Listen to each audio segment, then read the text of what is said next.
Yo, salut tout le monde, c'est Gata Volcar, j'espère que vous allez bien. Moi pour ma part, je suis un peu agacé, j'espère tout de même que vous avez passé une agréable journée. Aujourd'hui on se retrouve pour le débrief du match Paris Saint-Germain Stade Rennais. C'était une rencontre qui comptait pour la 24e journée de Ligue 1 Uber Eats.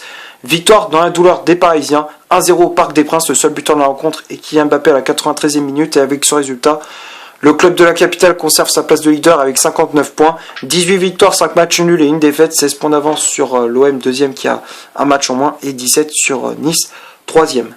Pour débriefer ces 90 minutes, pour parler du contenu de cette rencontre, dans l'ensemble ça a été une prestation décevante de la part des hommes de Pochettino. Moi qui croyais qu'on allait faire un copier-coller, une copie conforme du match contre Lille le week-end dernier, on a été en mode rouleau compresseur. Et non, on retombe dans nos travers, on propose le même jeu pourri depuis le début de saison. Et après, bon, les joueurs ont été accompagnés de sifflets et je peux comprendre, c'est totalement normal. C'est normal qu'on propose un jeu pourri. C'est un peu normal quoi. Et en plus les ultras ils avaient déployé des banderoles visant les joueurs, la direction, l'entraîneur. Donc à un moment donné, les joueurs ils ont leur part de responsabilité. Tout le monde tout le monde a sa part de responsabilité. Donc à un moment donné, faut se bouger. Dans 2 jours, il y a le Real, le 8e de finale de Ligue des Champions contre le Real. Donc ce sera un match capital pour se qualifier pour le tour suivant. Il faudra se bouger, il faudra se donner à 200% pour avoir un pied en quart de finale. Mais bon, quand on voit ce que proposent les Parisiens, c'est pas rassurant.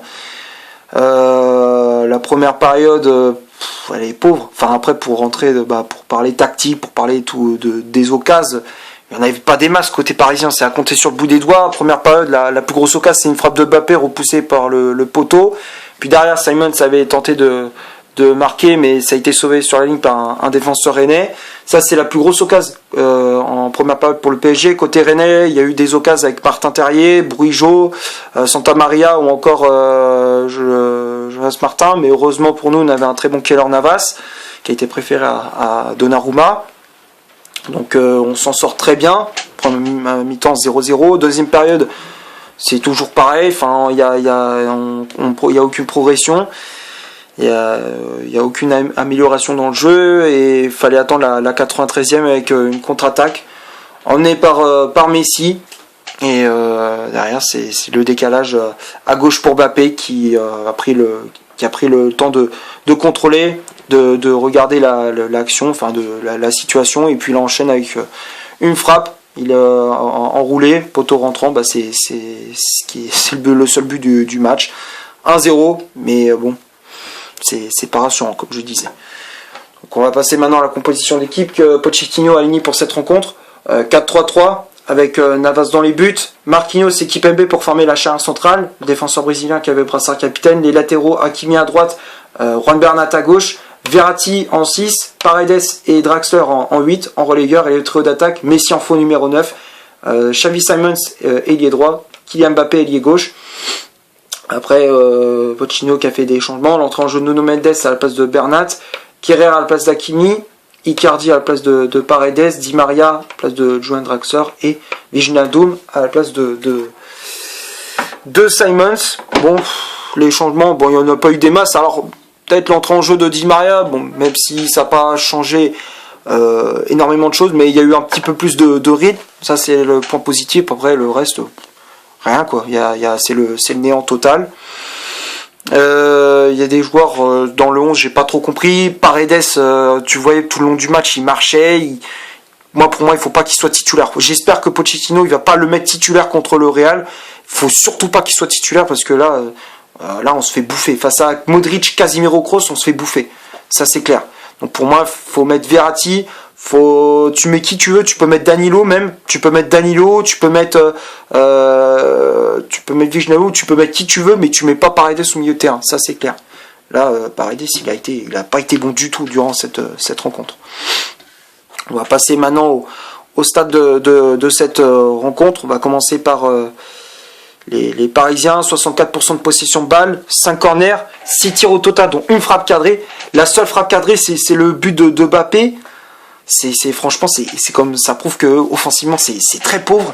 3 hors-jeu signalés, côté Rennais, 36% de possession de balle, 3 corners, 7 tirs au total, dont 8 tirs au total, pardon, dont une frappe cadrée.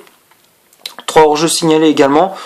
Rennes qui a ils ont eu quand même plus d'occasions que nous, surtout ils ont été maladroits. Ils ont été maladroits devant le but, ils ont été maladroits dans les finitions, donc ils ont quoi avoir des regrets. Surtout que sur l'action, le but de Mbappé, c'est une contre-attaque. À la base, on était dans notre camp, on était regroupés dans nos 16 mètres 50, donc Rennes, ils peuvent s'en vouloir, quoi. On va passer maintenant au top et au flop de cette vidéo. Alors Navas, il a fait son match, il a fait le taf, il quitte le match avec un clean sheet. Alors je sais pas s'il sera titulaire contre le Real en Ligue des Champions. Je pense que ça sera plus Donnarumma. Je pense que ça va être Donnarumma qui va être titulaire, mais on sait pas. Peut-être ce sera lui qui sera là contre le Real. Mais en tout cas, il a fait le taf. Il a marqué des points. Il est rassurant. Il a sorti de sacrés arrêts. Donc Navas, je mets dans le top. Après Marquinhos, Kimpembe, très solide, très bon match de nos deux défenseurs centraux. Marquinhos qui a été comme d'habitude le leader de cette équipe. Kimpembe aussi qui a été très solide derrière. Les latéraux, Hakimi, Bernat. Hakimi défensivement il a été bon, il a été très solide derrière. Après c'est offensivement on voyait qu'il avait du mal à s'illustrer. Donc un match moyen d'Hakimi, mais on va dire que ça va. On va dire que ça compense avec le positif. Hein. On va dire que ce qu'il a fait défensivement, ça compense par rapport à ses actions offensives. Donc on va dire qu'Hakimi ça va. Bernat ça va aussi. C'était pas à peu près pareil qu'Hakimi, sauf que bon, ses performances offensives elles étaient bonnes. Défensivement il était un peu en retard sur certaines actions. On voyait qu'il avait du mal à revenir. Mais on va dire que Bernat ça allait, ça va, on va dire que c'est pas catastrophique. Après le milieu de terrain, Verratti, Draxler, Paredes, Verratti, bon là pour moi c'était le seul qui a été bon au milieu de terrain. Comme d'habitude, Verratti qui essaye de distribuer le jeu à droite, à gauche, qui essaye d'apporter sa créativité comme d'habitude. Draxler et Paredes, les deux, ils étaient catastrophiques. Draxler inexistant, Paredes il a fait que de marcher, beaucoup de pertes de balles, beaucoup de déchets techniques. Très très mauvais match de Leandro Paredes. Et puis les attaquants, mais le trio d'attaque, Simons, Messi, Mbappé. Simons, très bon match. Bon, enfin, il n'a pas été non plus extraordinaire, mais moi j'ai trouvé bon. C'est lui avec Mbappé qui ont été les plus dangereux. Simons qui a essayé d'être très actif sur son côté droit. Donc le jeune parisien, je le mets dans le top. Messi, comme je dis, décevant.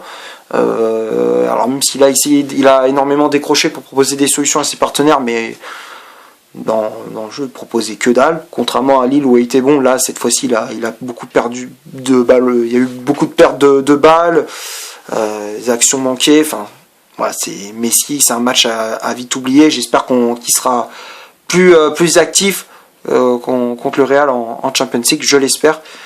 Donc voilà, et puis Mbappé, je le mets dans le top. C'est lui qui, même si c'est pas le grand Mbappé qu'on voit d'habitude, mais on va dire que c'est encore une fois c'est lui qui sauve le PSG, c'est lui qui porte le PSG lui tout seul, on peut le dire.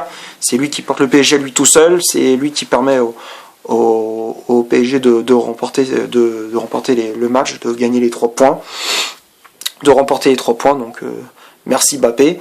Et puis les remplaçants, Mendes, Kerrer, Icardi, Di Maria et Wijnaldum. Le seul pour moi qui a fait une bonne entrée en jeu, c'est Di Maria. Même si bon, il n'a pas non plus tout chamboulé, mais on va dire que il y a eu un peu plus de rythme lorsqu'il est entré en jeu. Et puis le reste, Mendes et Kerrer, bon, c'est pas eu trop le temps de s'illustrer, on les a pas trop vus. Icardi, encore une fois, il a fait du Icardi, et Wijnaldum encore une fois décevant. Il a pas montré grand chose, quoi. C'était guère mieux. Voilà.